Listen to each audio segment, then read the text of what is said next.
Hello everyone, I'm Brior and welcome back to Goodgame Empire. As most of you will know, I've been taking a break from the game starting in November of 2019. I actually returned to the game last week, mostly because I missed making videos, not so much because I missed the game.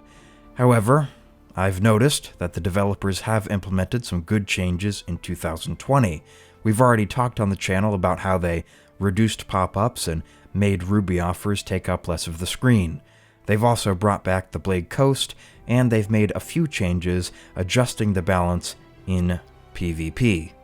I'm choosing to accept these changes as evidence the developer is listening to its community, and that perhaps future good changes can occur in 2020. For better or for worse, I think that I have a voice in the community, which enables me to make my opinion heard. So here we are. I've put together a list of suggestions for Goodgame Studios, and I think I have enough material to get a couple of videos out of it. I remember playing the game back in 2012, and I can tell you that those were simpler times. We didn't have events in the game as you would think of them today. Sure, we had the Traveling Knights and the Marauders, but we didn't have the Nomad Invasion, the Foreign Invasion, or anything that has been added since. Now that Goodgame Empire is seemingly designed to provide hours of continuous entertainment and features far more events and systems than ever before, it seems clear that the developers have fallen behind updating their old systems to provide useful prizes and rewards. The game really is full of vendors which offer Stone Age rewards designed for the game as it was 5 or 6 years ago. Take, for example, the native villages in Ice, Sands, and Fire, the Storm Islands, daily login rewards, daily tasks, the Mercenary Post, etc. About a minute ago in this recording, I mentioned the Traveling Knights and the Marauders. Those events appear in the game today exactly as they appeared way back then, and they offer pointless rewards. The only purpose those events could possibly serve nowadays is to enable players to collect achievement points. Goodgame Empire would really benefit from the developers taking a month off from releasing a new and confusing event to focus on revising the old ones, not actually updating any game mechanics, but just introducing new prizes at better prices, preferably prizes which would help free-to-play players.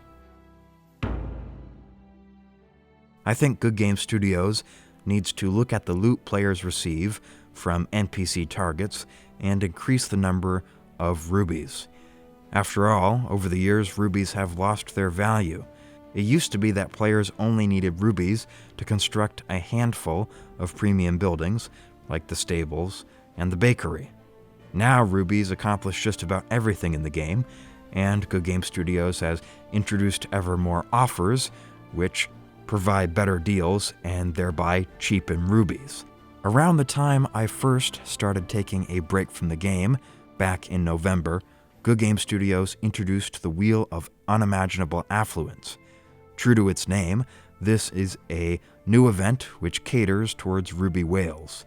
It offers players the opportunity to earn up to 2 million rubies in one go by landing on the jackpot once the wheel has been leveled up to level 9. At least give us something.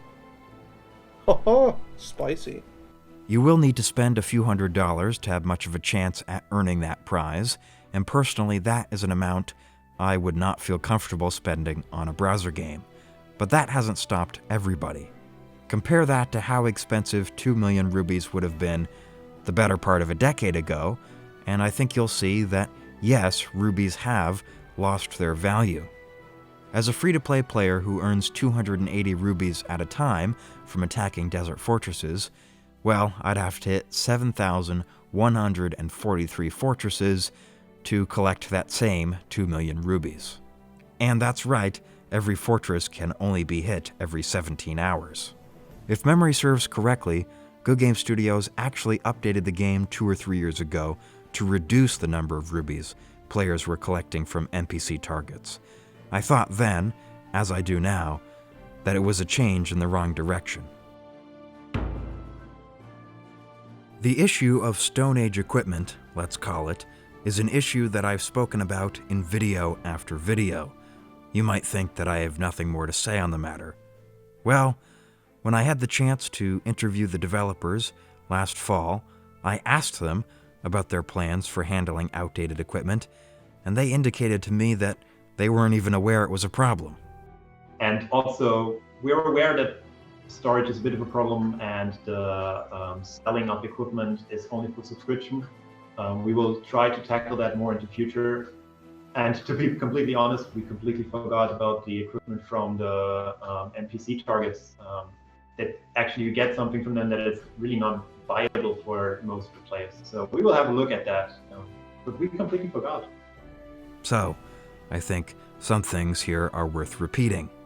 Goodgame Studios must remove Stone Age equipment from the game.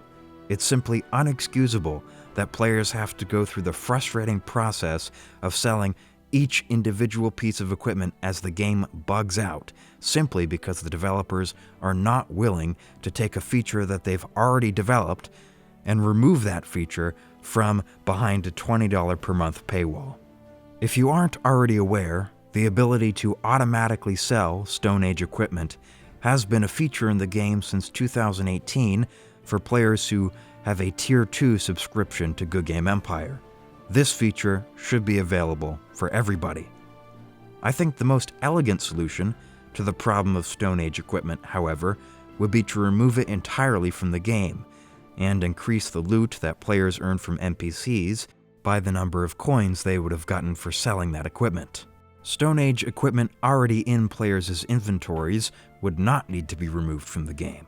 Some players might object that removing Stone Age equipment would take away the ability for players to put together fire castellans. This is a valid objection, but it's something that Goodgame Studios could easily solve by adding a set of unique equipment equipped with fire reduction, early detection, and increased safe storage. I would point out that players who do not already have fire castellans are finding it more difficult than ever to make good ones. That's because Goodgame Studios has changed the rewards players get from events to no longer give out level 8 or level 9 gems. Fire protection gems, for example. Having decent fire protection gems was always a part of a good fire castellan, since the gems were able to go beyond the equipment maximum for fire protection. You might also object that completely removing Stone Age equipment would be bad for new players in Goodgame Empire. After all, don't those players use Stone Age equipment? Well, not really. At least they needn't. The first seasonal events start appearing at level 10, and unlike seasonal events for level 70 players, they still offer equipment. In fact, they provide access to quite decent unique sets very early on in the game. It makes collecting unique equipment a breeze. In fact, if low-level players join decent alliances, which frequently score in the top 50 and top 20 in events, they can earn trace amounts of relic equipment.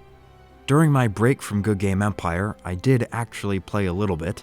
I created an account on a different server to see if that would be a good way of having some fun and making some videos.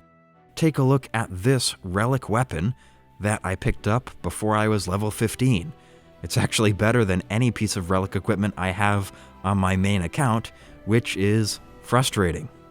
But I think it drives the point home that low-level players, just like high-level players, have absolutely no use for Stone Age equipment, and Stone Age equipment just needs to go. Get it out. If you can come up with any other hiccups associated with removing Stone Age equipment from the game, you can put them in the comments below. However, I don't think you'll run into any problems too serious for the creative minds at Goodgame Studios to handle. So there you have it, ladies and gentlemen. Those are my 3 suggestions for today's video. Admittedly, some fairly basic stuff, but I thought it best to start simple if I am to get back into making videos. I will have another video or two much like this one coming out in the next couple of weeks with some more creative suggestions, and I hope you'll choose to tune in and have a listen. Thanks for watching, especially if you work at Goodgame Studios.